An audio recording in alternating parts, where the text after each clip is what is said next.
Hello दोस्तों, नमस्कार। मैं आलोक कुमार आपकी बात आपके साथ अपनी कहानी का आगे का पार्ट लेकर के आया हूँ। और आप सभी का बहुत बहुत धन्यवाद मेरी कहानी को पसंद करने के लिए, लाइक करने के लिए और बहुत सारे सब्सक्राइब करने के लिए धन्यवाद। बहुत जल्दी ही हम 500 लोगों की फैमिली हो जाएगी, मुझे इस बात की बहुत खुशी है और आप सबका प्यार यूँ ही मिलता रहे, यही काम है। तो दोस्तों शुरू करते हैं हम आगे की कहानी। तो हमने कहानी लास्ट ख़त्म की थी कि जब मैंने उनको चाय के पैसे देने का ऑफर किया तो मुझसे चाय के पैसे नहीं लिए चाय वाले ने, और कहा कि ऑलरेडी हमको पैसे मिल चुके हैं। तो मेरे दिमाग में एक ख्याल आया कि ऐसा कैसे हो सकता है, क्योंकि मैं पिछले 1 घंटे से इनके साथ में बैठा हूँ और पैसे इन्होंने दिए ही नहीं है, तो फिर पैसे कैसे मिल चुके हैं। तो मेरे मन में एक ख्याल आया कि कहीं ऐसा तो नहीं है कि चाय वाला और ये दोनों मिले हुए हैं, और जो हम चाय पी रहे हैं कहीं उस चाय के अंदर भी ऐसी कोई स्थिति तो नहीं है कि पता चले कि मैं आगे क्या होने वाला है। और साथ में वो लड़की ने भी मेरे को हड़का दिया, डरा दिया कि भाई मैं हम तुम्हारे लिए यहाँ इधर पैसे के लिए थोड़ी ना बैठे। बात तो ठीक थी, अब मेरे से रहा नहीं गया। फाइनली मैं उनको बोला देखिए मेरे को जाना पड़ेगा, अब आप रोके या कुछ करें, मुझे जाना पड़ेगा। उन्होंने कहा ठीक है, आप जाना चाहते हैं आप चले जाइए, बस मुझे आप अपना नंबर दे दीजिए, अगर मुझे ज़रूरत लगेगी तो मैं आपको दोबारा बुला दूँगा। बात क्या ना करता करके तो मैंने अपना जो मोबाइल का नंबर था वो उनको दे दिया और मैं चला गया। उसी दौरान जैसे ही मैं वहाँ पहुँचा तो देखा कि ताऊ जी खड़े हुए हैं। उन्होंने मेरे को देख करके कहा कि कहाँ थे तुम अभी तक? 1 घंटे से हम तुम्हारा इंतज़ार कर रहे हैं, घर जाना है, सारा सामान होटल में रखा हुआ है, वहाँ से उठाना है। तो उनका एक अलग कहानी शुरू हो गया वहाँ पे, और उन्होंने मेरे को बहुत कुछ उन्होंने भी सुना। तो ये सारी प्रक्रिया चली रही थी कि अचानक मेरे पास एक फ़ोन आता है। कहाँ हो तुम? मैंने कहा कौन बात कर रहे हैं? आवाज़ से समझ नहीं आता कि हम कौन बात कर रहे हैं। कहाँ हो तुम? जहाँ हम लास्ट टाइम मिले थे वहीं पे आपको मिलना है, ठीक 10 मिनट। बड़ी अजीब स्थिति हो गई, हम समझ ही नहीं पा रहे थे कि चीज़ें हो क्या रही हैं। पर कोई भी कहानी बने, कोई भी स्टोरी बने, उससे ज़्यादा अच्छा है कि आप उससे अपने आप कोशिश करें कि चीज़ें जितनी जल्दी समाप्त हो सके हो जाए। तो दोस्तों फिर मैं समय निकाल करके फिर वहीं चाय की टपरी के पास पहुंचा। फिर हमने वहाँ पे एक चाय पी और उन्होंने मेरे से कहा कि हमें घर जाना है और मेरा जो सामान है वहाँ एक लॉज है, उस लॉज में मेरा सामान रखा हुआ है और मुझे वो सामान लेने के लिए जाना है और तुम्हें मेरे साथ चलना है।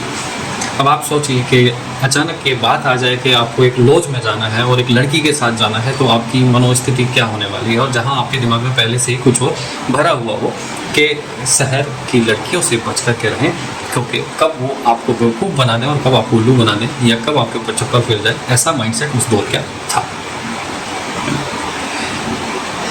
तो पहले तो मैं मना किया कि नहीं मैं जा नहीं सकता, क्योंकि हमको जाना है, ऑलरेडी ताऊ जी तैयार हैं। तो लेकिन वो नहीं माना। उन्होंने कहा तुम मेरे पीछे पीछे आओ। तो मैं जाने लगा पीछे पीछे।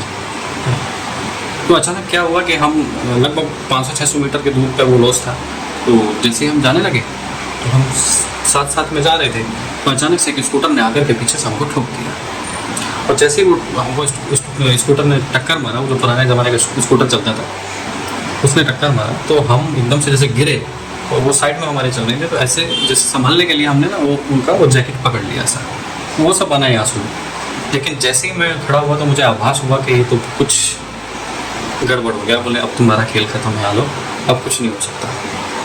मैंने उनको देखा, उन्होंने मेरे को देखा, मतलब ये सब बहुत क्विक रिएक्शन में सारी चीज़ें हो रही थी। और पीछे वो स्कूटर वाला भी नीचे गिरा हुआ है, अब उसको भी क्या बोले, बेचारा बुजुर्ग आदमी था।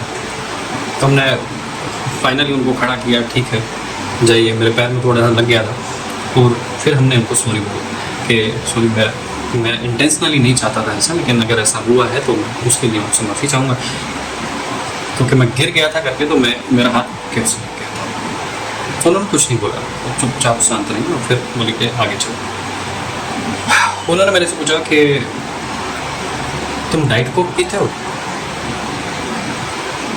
आप यकीन मानिए मैंने उस वक्त तक डाइट कोक का नाम नहीं सुना था कि डाइट कोक क्या होता है। तो मैंने कहा जी नहीं, क्या होता है ये डाइट कोक? मेरे दिमाग में आया कि डाइट कोक मतलब कोई बियर होती है। तो बियर जैसी चीज़ तो मैं तो नशा ना करता हूँ और ना ही मैं नशे के फेवर में कभी रहा हूँ। तो आप सभी से भी हाथ जोड़ कर निवेदन है कि जितना हो सके नशे से दूर ही रहे तो अच्छा है। तो मैंने बोला कि नहीं मैं तो कभी डाइट कोक नहीं पी। बोली मैं तो बहुत पीती हूँ। वाह क्या बात है, मतलब एक तो ऐसा गेटअप और ऊपर से फिर आप बियर भी पीते हैं और साथ में बिलोज की बात हो रही है, तो बुद्धि जो है बिल्कुल सुन्न हो गई करके। बोले पी करके देखना बहुत अच्छी लगती है। मैं ठीक है जी, कभी मौका लगेगा तो मैं पीऊँगा, लेकिन होती क्या है ये बता दीजिए। बोले नहीं, ऐसे वो फ्रूट जूस होता है, आप वही समझ करके पी लेंगे। वो ठीक है जी, पी लेंगे, मतलब मैंने जनरल में मैं बात की। अब चलते चलते क्या हुआ कि हम लोग लॉज के सामने आ गए। एक बड़ा सा गेट था लॉज का, और फिर अंदर थोड़ा सा गैप था, और फिर ऊपर से ऐसे उड़ कर सीढ़ियाँ जाती थी। वो अंधेरा हो रहा था, गेट में ही अंधेरा हुआ था, और वहाँ एक मोटा सा ताजा सा आदमी खड़ा हुआ था, है ना, जैसे मैं मोटा हूँ, मेरे से भी ज़्यादा मोटा था। तो वो जैसे पिक्चरों में दिखाते ना, तो मेरा कागज देखिए भी ऐसा है। अब हो गया बहुत ज़्यादा, मैं आपकी हर बात मान रहा हूँ, सुन रहा हूँ। आपको लॉज में जाना है, आप जाइए, आपको अपने सामान लेकर के आने हैं, आप लेकर के आइए। मैं लॉज के अंदर नहीं जाऊँगा, मैं नहीं जाऊँगा। एक दो बार उन्होंने कहा कि नहीं तुम मेरे साथ यहाँ तक चलो, सीढ़ी तक चलो, ऐसा चलो। मैंने कहा कि मैं कहीं नहीं जाऊँगा, मैं यहाँ बाहर खड़ा हूँ, आपको सामान लेकर के आना है, अच्छा। फाइनली वो मान गई, और फिर वो ऊपर गई। ऊपर से 15-20 मिनट में वापस लौटी, और कुछ एक बैग था छोटा सा उनके हाथ में, वो लेकर के आया। मैंने कहा भाई इतना सही बैग है आपके? बोले बस यही कपड़े थे। मतलब वो जो जितनी सारी घटनाएं हो रही थी, वो थोड़ा सा भी वो सावधान इंडिया टाइप का फीलिंग आ रहा था, मतलब अभी के टाइम में। तो उस टाइम पे तो खैर अलग ही फीलिंग था। हम लोग चले गए और फाइनली पहुंच गए वो ठिकाने पे जहाँ पे वो सारा प्रोग्राम चल रहा था। वहाँ से वो बाहर चले गए और हम अपने काम से चले गए। अब इस दौरान हम भी जाने लगे। ताऊ जी बोले कि अब घर जाना है, सब कुछ करना है, तो आप चलो। तो मैंने सोचा कि मैं यार अब जा रहे हैं एक व्यक्ति के साथ, आप 2 घंटे से आप रह रहे हैं, तो उसको बोल दें, बाद में फ़ोन आएगा करके। तो मैं देखने लगा, आसपास ढूंढने लगा कि भाई होगा तो मैं उनको बोल दूँगा कि मैं जा रहा हूँ, अब वो अपना ख्याल खुद रखें, या जो भी उनको करना है वो आप करते रहें। तो मैंने उनको ढूंढा, वो मुझे दिख गए। मैंने उनको हाय हेलो किया, बुलाया, उनके पास गया। जी मैं जा रहा हूँ। तो जाओ ना, किसने रोका तुमको? मैं बता क्यों रहे हो? तुमको जाना है, तुमको जाओ, मैंने थोड़ी ना तुमको रोका। अब ऐसा सवाल का जवाब सुन करके कोई भी व्यक्ति का क्या ही तो होने वाला है, कुछ समझ ही नहीं आ रहा था कि हो क्या रहा है। फाइनली हम वहाँ से आ गए और वो अपने रास्ते चले गए और हम अपने रास्ते चले गए। मैं जहाँ मैं पढ़ता था मैं वहाँ पर पहुँच करके मेरे, क्योंकि सेमेस्टर के एग्ज़ाम बहुत नज़दीक आ रहे थे, तो उसकी भी तैयारी करनी थी और पढ़ाई जारी करनी थी। ये सारी कहानी को ऑलरेडी लगभग 1 से 2 महीने गुजर चुके थे। तब तक कोई कम्युनिकेशन नहीं, कोई बात नहीं, कोई कुछ नहीं हुआ था। और एग्ज़ाम की डेट नज़दीक आ रही थी, और साथ में हमारा जो डर था इंग्लिश को लेकर के, एग्ज़ाम को लेकर के, पेपर्स को लेकर के, वो लगातार बढ़ता जा रहा था, और हम एक अलग एंजाइटी में जा रहे थे। अब लास्ट डे आता है जब आपको मिलने वाला होता है हॉल टिकट। कॉलेज वालों ने बताया कि जैसे कल 9 तारीख है, आज 8 तारीख में ही आपको हॉल टिकट मिलेगा, और कल 9 तारीख में आपका एग्ज़ाम है। और सुबह ही आपको जाकर के अपने अकाउंट चेक कराना है। अगर किसी का कोई भी बैलेंस बाकी है तो या तो वो जमा करें, क्लियर करें, नहीं तो आपको हॉल टिकट नहीं मिलेगा। अब वो कॉलेज में उस वक्त इतनी भीड़ लगी हुई थी, एक छोटा सा कमरा था, और वो हॉल टिकट के बारे में क्योंकि हमको मिला नहीं था कि बोले आपके ऊपर कुछ ड्यूज़ है करके, तो क्योंकि हमारे दिमाग में तो था ऑलरेडी हम पैसा जमा कर चुके हैं, लेकिन कुछ ड्यूज़ है करके हमको रात को 12 बज गए। 12 बजे हमारा रात को नंबर आया, कल 2 सितंबर हमारा एग्ज़ाम है, और 12 बजे हमको पता लग रहा है कि नहीं आपके ऊपर तो कोई ड्यूज़ नहीं है, और जो ड्यूज़ है वो अगले सेमेस्टर का है, लेकिन वो आपको जमा कराना पड़ेगा, तो वो आपको जमा कराएंगे। अब रात को 12 बज रहे हैं, कल एग्ज़ाम है, हम क्या करें? हमने जैसे तैसे करके घर पे फ़ोन किया, पिताजी को बताया आपको इतना पैसा अरेंजमेंट करना है, वो कैसे करें, रात में आना है, कल एग्ज़ाम है। फाइनली उन्होंने जो भी व्यवस्था जमाई, वो सुबह करीब 8-9 बजे तक मेरे पास आ गए थे। अब हम इंस्टीट्यूट गए। इंस्टीट्यूट में उन्होंने बताया कि भाई बैंक आती है, और बैंक आती है तो उसमें जमा करना। तो ये शब्द हम पहली बार सुने थे कि बैंक आती है। बैंक जाते हैं करके तो हम सुने हुए थे, लेकिन बैंक आती है ये तो हम फर्स्ट टाइम सुन रहे थे। हम वेट करने लगे कि बैंक कब आएगी साहब।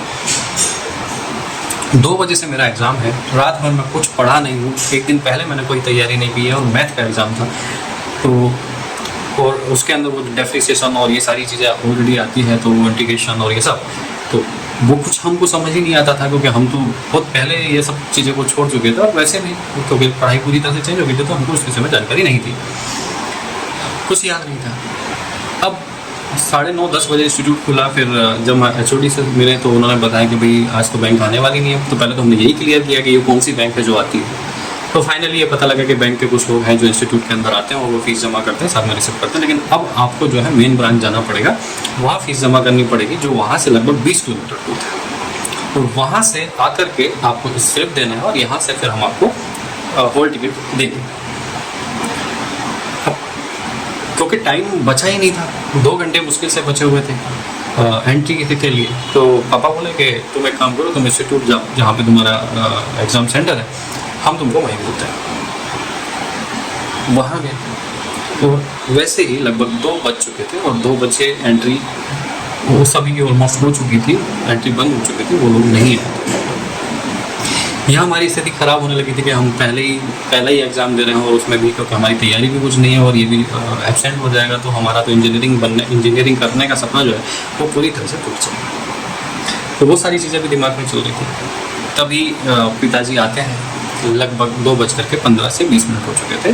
तो आते हैं, एक डुप्लीकेट एंट्री का जो हॉल टिकट था वो हमको मिला।